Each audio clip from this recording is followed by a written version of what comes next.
Hello, welcome back, everybody, to another year of the Sunday Podcast. I'm Ollie Lam. And I'm Matt Seddon. Back in 2025 for our 5th season. You can expect more of this. He's claiming that he was ill before the semi-final, whatever. But, you know, I just feel like at that point he was just looking for attention. And some of this. You normally say, no human is limited. So I can't limit myself, or I can't just say I can do. As well as event coverage around all the major races on the UK circuit. And if you're a fan of the pod, please give us a rating and review on your preferred podcast streaming service. And if you want to stay up to date with all the latest news, give us a follow on Instagram at Sunday Podcast. As always, thanks for listening. See you next time. And we hope you enjoyed the episode. Okay, welcome back, guys. Another weekend roundup for you. Hope you had a great weekend and a Sunday plod yesterday. Obviously, Rory and Andy's episode came out, so if you haven't listened to that, go check it out, because we had a good time talking to them, didn't we, Matt? Yeah, and I think it's already gone down as a bit of a hit, but I think talking to them both in a different space to where they were sort of 18 months ago. And yeah, we previewed the episode a little bit, but definitely I think that Hoka group is growing, and if you want to just find out kind of what they're up to, they document a lot of it, and there's reasons for it as well. They don't seem to care. I think they just want to be as open and engaging, as interactive to fans and people like us as possible. And I think it's certainly paying off, because, you know, no matter where they go from here, they certainly are kind of a very, very high profile team. But, you know, we said the challenge for them now is, what can they do on the global stage? You look at the various teams out there in America, and can we compete? Can we have a British setup that competes? And on that, I think it is encouraging for a lot of us to see that, you know, this is a British group, and, you know, they are very much training in the UK for, you know, 9 months of the year. They go on a few altitude camps. I think that's encouraging. Sometimes we've always looked, you have to, you know, go to America, get coached by this overseas coach and join this big group in this setup. But I think they're starting to show what's possible if we just bring a few of our men together in the UK. And look, I wonder if we're going to see something from a different brand in the near future. New Balance Manchester, by the way, I think Andrew Cosgren seems to be training with Westy a bit.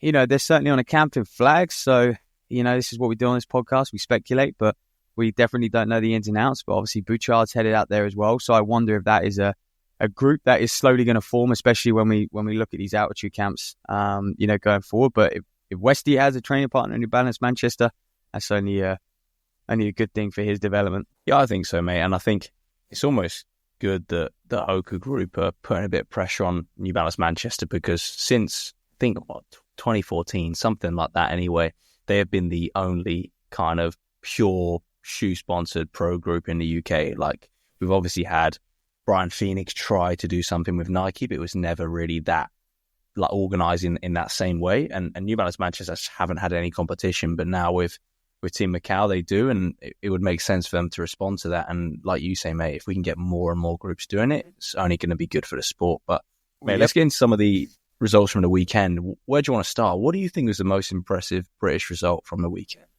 Most impressive British result? I mean, it's just got to be Paddy Dever in Houston half, right? I think, you know, for a lot of that race, let's just start with the Houston half, because it kind of happened yesterday. I was commentating on the BMC Grand Prix. I didn't actually watch the race. I only familiarised myself with the results.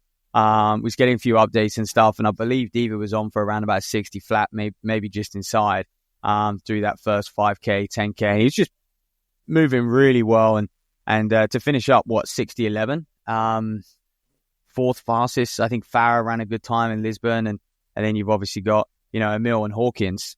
So I think fourth fastest all-time UK, and that's, you know, to have another guy who's now flirting with that 60-minute barrier, and what will he do over the next 12 months? And I think, you know, we were speaking obviously to Rory about, you know, attacking that 10 and stuff, and Dever's someone who's come very, very close. But is he now thinking ahead to that 2028 Olympic cycle and thinking maybe, you know, my strength lies on the roads? I don't think so. I don't think that'll be the case at all. I think he'll very much now go into a 10K and attack that 27-minute mark. And Dever just showing that when he's on his A game, like, he really is an absolute beast. But we know, like, he can get injured, he can get a bit banged up sometimes. But yeah, when he's on his A game, he's a beast. Yeah, I think you're bang on, mate. The first thing I thought was, now he's going to be in a great place to attack that 10K rather than we obviously seen the likes of Jack Rowe thinking, oh, okay, I'm running good halves, so I'm going to step up to the marathon. And I think for me, he is out of all those Brits. And I think we rounded up Valencia the other week, and we were sort of talking, okay, which are the ones that can start attacking it? And we didn't really talk about Paddy, obviously, but he is the one, isn't he, that you look at and you think he's got the biggest chance, just because, yeah, the time was different, but he's gone before, he's made that team before, back in Oregon. And you think, yeah, the time's moved on, but he should have moved on in those few years too, and he's got a real shot, I think. Definitely. Especially in the 10 again, it's just that same old chestnut. Last year, he just, to really pop that big performance, he almost didn't quite, have the races in the 10. Like, obviously, Highgate was Highgate. It was amazing. He entertained us, but it's so difficult to do it in a race setting like that, to be driving it on from the front, which he was doing at points as well, and kind of chopping and changes. Time will tell on that front, but it's good to know that he is in great shape, and he is just so strong, So what he'll be able to do come the summer, we'll keep an eye on it, and whether we'll see him indoors as well. Obviously, we know he did the 5K indoors. So, but the Houston half in general, mate. Looking at the results, always impressive. We got to just shout out Conor Mantz because 59.17, that is huge, and that's a lot quicker than. I think obviously there was a lot of talk for the American record, and Sidious Mag did a great kind of feature film on the kind of rivalry between him and Joe Klecker and attacking that American record. But mate, that's kind of, when you look at his marathon and stuff, and you always have him down as like a strength athlete, and you're like, maybe he just hasn't got the wheelhouse to really, get into that low 59s. But boy, oh boy, does he. Yeah.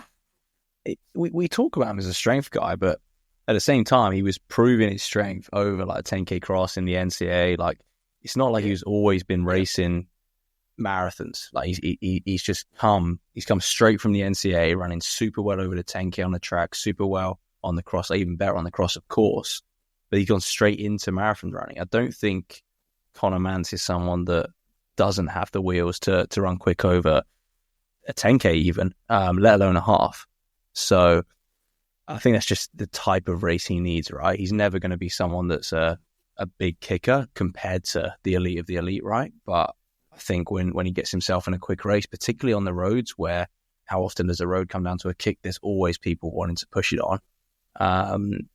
He's going to be competitive. And like you say, brilliant run from him. And we were just talking just before we start recording, pretty cool that's where Ryan Hall ran his sub 60 half as well all those years ago. Yeah, it is. And I think, Mantz is probably just showing that actually if you're a kind of 206, I know he had a run 206, but if you're a sort of 206, 27 runner, you probably are capable, do you think, of a sub 60 half, with his background and,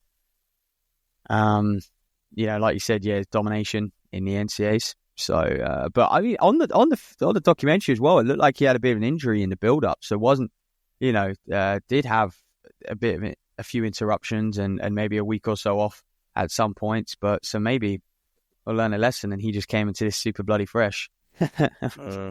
Actually, he does train like an animal, that boy.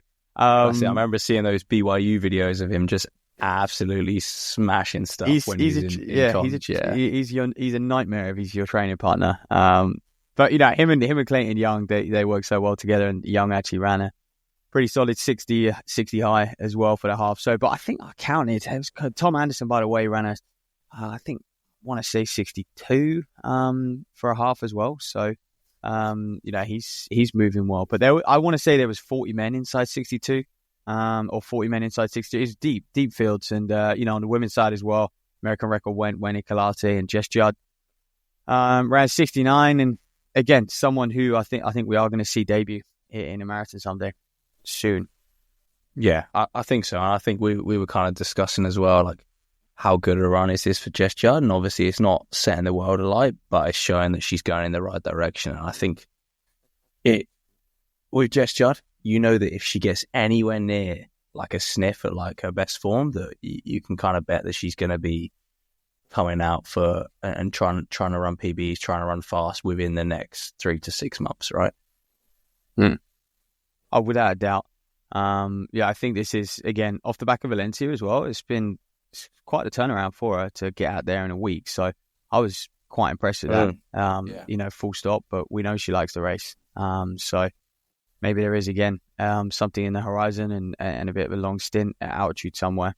So yeah, I think Houston was maybe took the headlines just with 2 American records going in one race. I mean, that's a pretty impressive feat. And then, of course, like from a British perspective, Paddy running really well and really fast. But, something that, I don't know, if you listened to yesterday's episode, we probably didn't, mention because he hadn't been announced yet. But Kipchoge's obviously announced for London. And I think this is what I was saying, wasn't it? I was like, London usually have these great fields, but sometimes, introduce athletes who are a little bit past their best and obviously just have great stature, but maybe not quite at their best. And Kipchoge, I'll make my words in a few months' time, but he does fall into that bracket. Like I've been more excited at everyone else who's getting ready to toe the line. I mean, Kipchoge's just another great name, but is he gonna win the London Marathon? I wonder what the odds are on him to win the London Marathon. Probably not great for the better, really, because I think, bookies don't know, do they?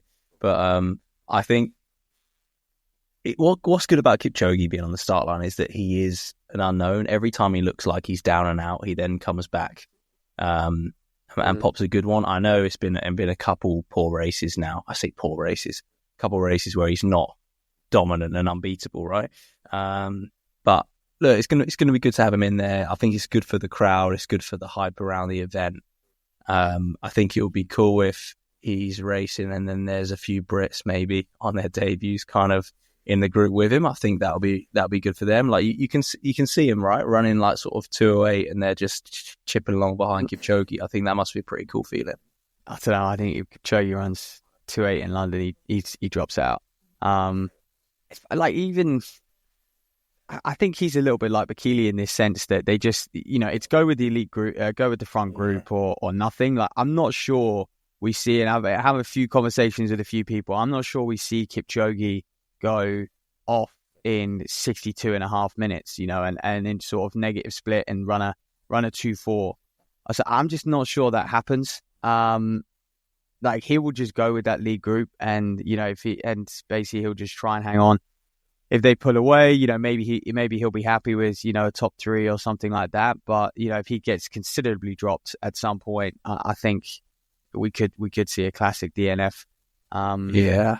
Do you know if there's a difference in your paycheck, like your appearance fee, if you DNF? Good question. I think it definitely depends who you are. I have heard rumors of athletes do have to finish to get like 50% of their appearance. They can lose 50% of their appearance and stuff like that. Sure. But to be honest, I think it's an individual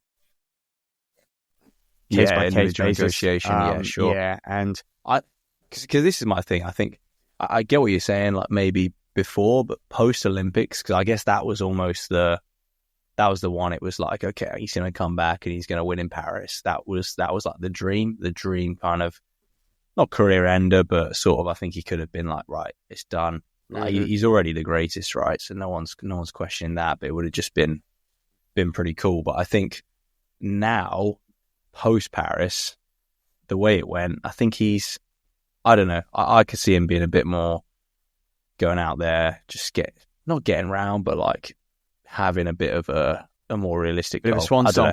Mate, it would be incredible if he was to win against that field. It would be absolutely incredible. I can't see it myself. Just with his record over the last, even almost goes back 18 months, I think. We're terrible because we always back Bekele. Even going into Paris, we're like, and that guy hasn't pulled one out for years now, I think. Yeah. Well, there's the world. I think the 40 vet 40 world record that Kipchoge can take off Bekele is like 2:04 15 or 2:04 20 or something like that Bekele ran in Valencia. And we do back Bekele. I've always been a Bekele man over Kipchoge. I think it's a bit like Messi and Ronaldo. But yeah, anyway, moving on because London's still a long way in the pipeline, but the fields are just incredible. They can't get much better, to be honest. Boston claiming they've announced a star-studded fields. Don't know who possibly be racing Boston. Helen O'Beary and Cisse Lemmer. I think that's about it. Yeah, loads of Americans as well. And loads of Americans. And Emil's better than all those guys. So, anyway, this is why we only have British listeners. So, well, yes, stuffed them all. Like they're best marathon runner. I agree. Man, he absolutely smashed up in the Olympics. Right. BMC Sheffield yesterday. Just quick results roundup from that, I guess. Look, 800s was strong. I guess the highlight in the 800s was Issy Boffey, 2-2. Good season opener, front running as well. Couple seconds down on where she was this time last year, but I think strong. She could build off that through the season. And whether she'll get, I want these Keeley Classic fields to be announced because I just wonder, who's going to race it. And obviously it's all for the record. And whoever gets a lane in that women's 800 at the Keeley Classic, it's just like dream scenario because you're going to run fast because Keeley's going to be off at world record pace. The whole field's going to be single file. You're not going to have to move around anyone. Like the atmosphere, you hope is going to be electric. So I think a lot of, 800 meter women will be looking for a lane in that one. Just on that, mate. Were you surprised to see Georgia Bell in the 1500 in that? Yeah, but to be honest, how bad would it be if Georgia Bell beat Keeley? Be terrible. Be a disaster. Yeah, I don't know. That's the race you want to see, right? That's the one the public want to see. Yeah, it is. I don't think we will. I don't think we will get that race. No, like this or summer. Maybe like a Diamond League final or something. If Georgia Bell decides she's gonna. But maybe, yeah. Like this summer, I think if Georgia Bell does an 800 in Diamond League, Keeley's in the Keeley won't be at that Diamond League list, for example. Like you could see Georgia Bell go do like a Grand Slam or something like that. I think they will, just for the sake of the sort of, I guess, the health of the training group and the setup. They might have to avoid each other. I think that would be a tactical move. By the coaches. And to be honest, there's no reason for them to really race. Like if Georgia Bell's going for the 1500 at the World Champs and Keeley's going for the 800, there's no reason. But I think I wish we had that race because I think it could be very interesting. Because as well, look, Keeley's the Olympic champion. I don't think she would. No, I'm not saying. Yeah, we're not saying Georgia Bell would win, but I think, like you say, all the pressure is on Keeley, and Georgia Bell is capable of running a super fast 800 and capable of mixing it with the best, which Keeley is, right? So, exactly. Yeah. So, but yeah. Anyway, she's in the 1500. We'll see more of these fields announced in due course. But back to the BMC 1500. Men's race won by Tom Dodd, 343 strong again, 343-1. So indoors in January, it's not bad. Tina Corkin, Henry Jonas ran quick, 344 for the junior. And then the 3000s for me really were the women's 1500 strong as well. Gemma Finch, 416. That was pretty much gun to tape front running display. Jessica Larkin behind her, 417 as well. Abby Ives, 417. So good running, good steady performances early on, kind of like what you'd expect where people to be. But yeah, the men's 3000, was hard. Vinnie Magnuson, by the way, 745.1. I needed to check the track records at Sheffield, but mate, that's got to be the fastest someone's moved in Sheffield for donkey's years. He was flipping impressive. And obviously he's got, Icelandic roots, represents them and was chasing that European standard 743, but he took off last 1200 completely solo. We saw, Whiteman and Keane run that 744 up in Glasgow. Glasgow's way better track, faster. Keane did a stellar job pacing that. I say pacing. Well, that's what you mean. It's purely, that was purely set up as well for Whiteman. Yeah. Well, look, Keane was racing it, and he did a fantastic job, and it still came away with a very good time himself. But what, Vinnie Magnuson did. In Sheffield in that BMC, I was like, bloody hell, he is easily worth that low 740. I hope he can get out into a race in Europe somewhere, and go run a PB. But it's always the way, isn't it? Because sometimes you see performances like that, you're like, go get in a race, and you'll obviously go quicker. But he might be, in a week's time, he might be a bit, or 2 weeks, whenever he finds this, he might be a bit leggy, he might be a bit fatigued. He's had a travel, he's had lots of different factors. And so he's not quite on the level that he was today. Like, had he have been in a European race yesterday, he would have run low 740s. Yeah, no doubt about it. Because you think you come so close to that 745, but will he be able to replicate that sort of shape? I'm sure he will. It's early on in the season. Sean Tobin, 751 in second, and then we did have a whole host of men break 8, which is, again, it's probably the deepest meet in Sheffield we've had for a while. Usually people are running sort of 755 to 757, like sort of mid-pack, but mate, Billiard, Tuffin, Tarragona, and Batshall all running 7:53, like just literally less than half a second between four guys. So British Champs 3K for me, it's always the race to the champs. I think it's going to be again.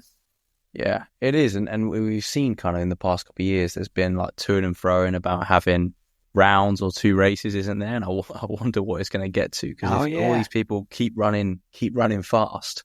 Yeah, that's a good point. It's going to be absolutely carnage, and I'm like, well, why not have 2 rounds? Like if that's what the depth of the nation requires, make a run Saturday and Sunday. I don't think it was 2 rounds. It ain't a B race. That's what I mean. But it's because in the original timetable they hadn't scheduled in for enough people to run the time. Yeah, but they need to look ahead. I mean, the timetable's probably done already. But what I mean is, like, last year they should have then been like, okay, so we're going to need rounds next year, or you have to slash that standard. Mm-hmm.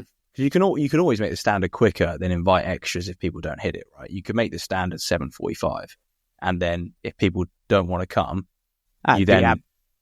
Then you should invite extra people. You see what I'm saying? Yeah, I hate that though, because people, if they see a standard and they're like, well, I'm not going to do that, so then they don't bother. Yeah. Whereas if they see a standard that's achievable, they go, yes, I'm going to get a race, get in and go compete. And that's they should do it like the NCA and be like, right. Yeah, they should. 18. They just say, right, unfortunately, look, you're not in the top 16. Yeah. Although you got the standard, you can't come. Like, I think people would be okay with that. And that would be really cool as well. I think that would create a lot of interest around like Para 10 and the rankings, and kind of having those updates like throughout the season. Yeah. I don't know. Indoors would be a great time to do that as well. It just works, doesn't it? Yeah. To sort of have that top 16 and just stops people being, because the whole thing about indoors is this whole outdoor equivalent. Like, what's it? What is your outdoor time worth? And can you come over and race? And it's just like,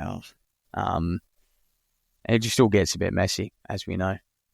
But yeah, strong running in that men's 3000, to be honest. And Lucy Jones won the women's 3000. Looked very, very impressive. Big last 200 there as well. So kind of bit of a dark horse come British champs, which is only in 4 weeks' time, mate. So indoors is mental, isn't it? Like, it kind of, everyone's like, December's so early for indoors. So you obviously have like the Cardiff Met Grand Prix.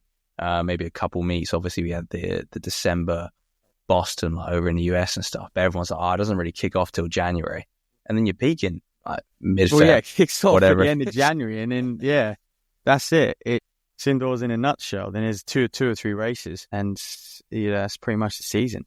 Unless you're lucky enough to qualify for the Europeans or the World Indoors, for example.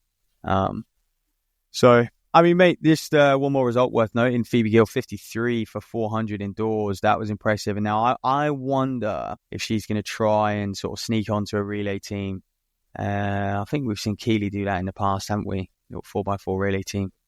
Yeah, well, Keely's kind of suggested that's what she wants to do, right? Is she wants to run the 8 and the 4x4 at champs. And yeah, whether Phoebe Gill wants to do that or not, 53 indoors points to some serious Intermediate shape. Yeah, I wonder if we're going to see her compete over in it, because she's on 2 400s now.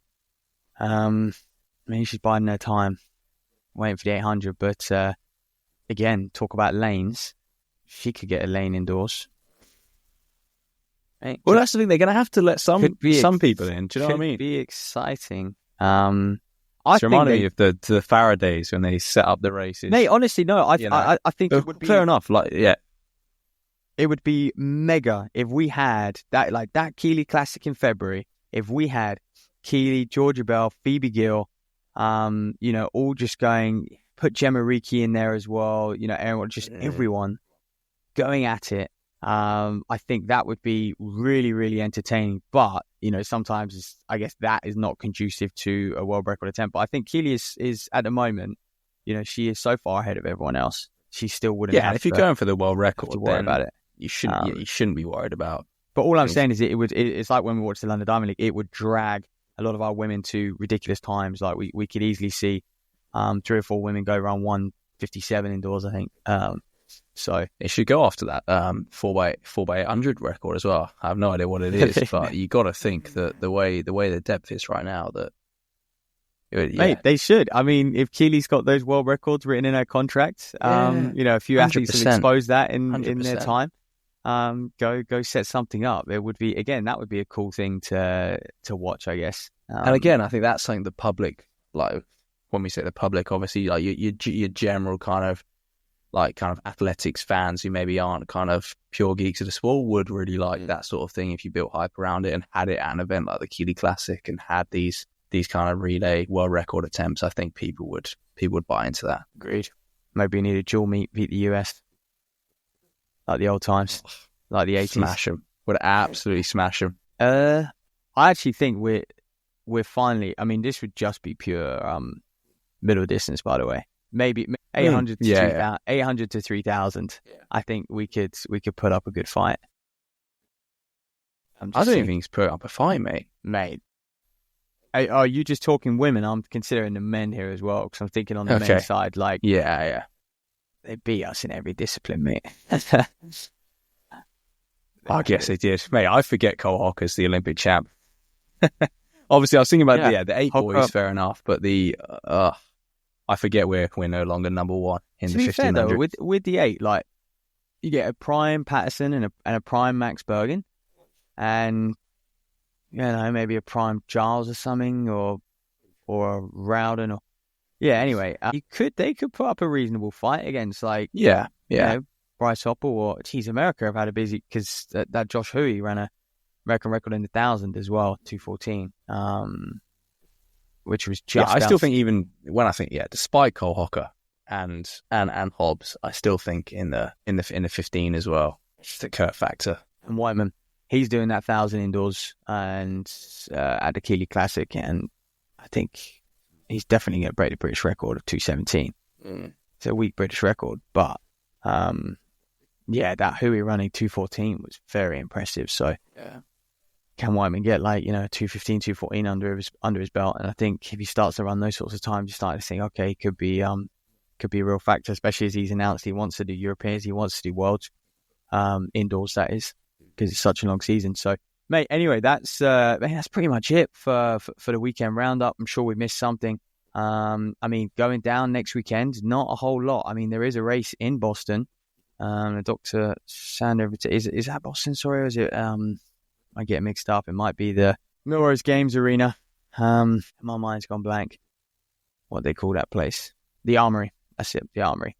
But other than that, there's not a whole lot. 25th and 26th weekend is pretty quiet. It's obviously the regional champs, so I guess we'll just be focusing a little bit on the Southerns, Northerns, and Midlands. What comes out there? Because the following week, here's the big one, mate, Bucks. So we are very much looking forward to that in Cardiff. It's a flat, fast course, and Bucks always delivers. So we'll start to build the hype around that next week. Yeah, it does. I'm sure all the students are getting excited for that, making sure they're in shape. Oxford boys and girls looking good, mate?